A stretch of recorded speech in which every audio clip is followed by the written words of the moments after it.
Like many others, I delude myself into thinking I'll one day be an author. Here is some flash fiction drinking alone. I don't usually drink alone in bars, but the idea seemed great. Ever since she left, the urge was steadily building. Nothing else I did felt like a proper ending. She lingered. So one night I went out, alone, to a bar, aiming at becoming the idea. I sat and ordered my drink. The experience was nothing like the idea. Quietly wasting away, the first 20 minutes or so were horrendous. Then he sat down, at least I think he did. I don't remember, maybe he was already there. I do remember the first thing he said, "How's your beer?" My beer was excellent. I had become an expert on my beer. Sit alone for 20 minutes or more? Sipping your beer, and you will be quite primed to describe said beer. So I did. And he listened. It was not a very interesting description. That's how we got to talking. We talked about where we were, the bar itself, and we talked about our beers. We joked about the news and the weather, then exchanged tiny best-offs we gathered from our lives. Best jokes heard, best one-liners, best pranks.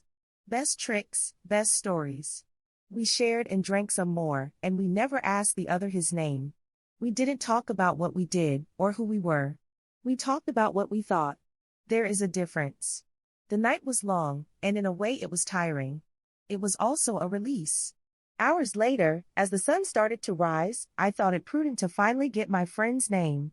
Which is when he suddenly plopped down his final glass, and as if reading my mind, said no need for names.